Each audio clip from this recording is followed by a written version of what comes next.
l'esperienza Gilboa è un'esperienza che succede solamente una volta sola nella vita. E ti racconto in breve, cerco di non farla lunga perché ci sarebbe da parlarne per giorni interi.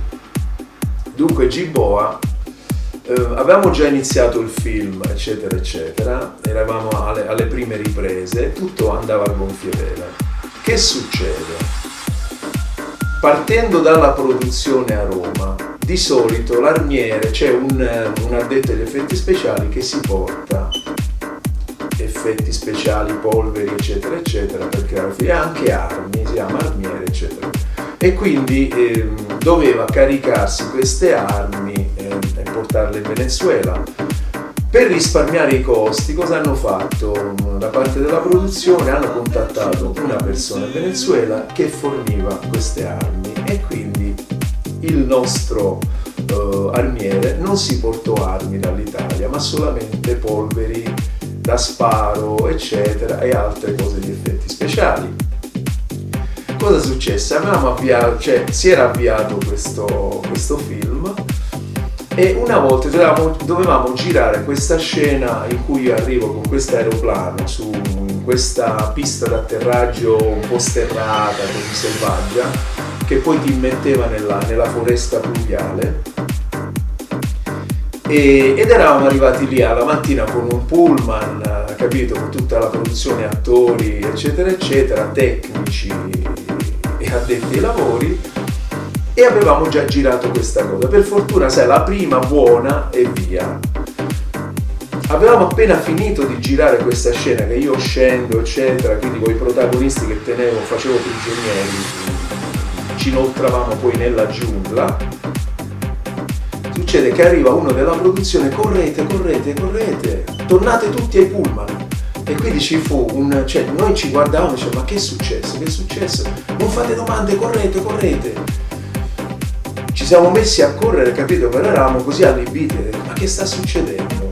Praticamente siamo tutti arrivati siamo tutti saliti sul pullman in fretta e in furia e eravamo tutti curiosi di sapere che cosa stava succedendo e nessuno parlava. Di colpo così, correndo, arrivarono un paio di persone, uno era della produzione e uno venezuelano, dicevano: via di corsa all'autista, dai, metti in moto, scappa. E praticamente siamo fuggiti via, arrivando la polizia, eccetera. Quindi questo mette in moto il furgone, cioè il pullman, e andiamo via tutti correndo. Si viene a sapere dopo, quando eravamo in albergo, che praticamente quella persona che forniva le armi era un ufficiale dell'esercito venezuelano, e quelle armi erano armi vere dell'esercito venezuelano, il che in quell'aeroporto arrivava droga, arrivavano armi, un po' di tutto, che praticamente l'ufficiale che aveva fornito le armi era un ufficiale dell'esercito. Per guadagnare dei soldi sulla situazione mise a disposizione quelle armi che appartenevano appunto all'esercito venezuelano, però non erano state dichiarate, insomma, ci volevano fare un guadagno su quella situazione, e quindi fu arrestato e penso sia stato degradato, capisci, il povero ufficiale, insomma. E quindi cercava i responsabili che avevano queste armi, eccetera, e quindi voleva arrestare tutta la produzione. Se non andavamo via finivamo tutti in prigione, quindi c'è stato un fuggi generale e ce la siamo quasi scampata, capito, per un miracolo, perché lì ci fanno poche domande, ti prendono, prima ti arrestano e poi, capisci, dopo che stai lì per ore e ore magari poi ti rilasciano. E il povero ufficiale credo che, insomma, abbia passato un brutto momento, quindi l'avranno anche degradato, insomma, non si è più visto. Ed il bello che praticamente hanno sequestrato tutte le armi del film. Come andare avanti su un film d'azione senza armi? E lì il panico. Dall'Italia era un disastro, cioè che arrivasse ci voleva tempo, eccetera, permessi vari, era una cosa lunga e impossibile.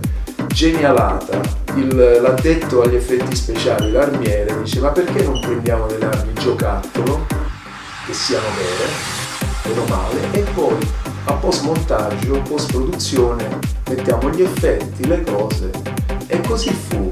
Praticamente riuscirono a trovare un po' di mitra, di pistole, capisci, e fucili vari, e noi dovevamo fingere praticamente di sparare. Praticamente è stata un'esperienza incredibile, quasi comica, cioè più che un film d'azione, era diventato un film comico, capisci? E quindi ogni volta dovevamo fare capisci, queste cose così. Però se vedi, cioè, vedendo G-Boa, cioè, alla fine, cioè, il film riuscì, non è stato un grosso successo, però nell'intento è riuscito, cioè la post-produzione è riuscito a mettere questi colpi alle pistole che sembrano veri, però cioè, quell'esperienza e quella cosa è indimenticabile. Uno che non la sa, cioè, questa cosa non ce la capirebbe mai, capisci?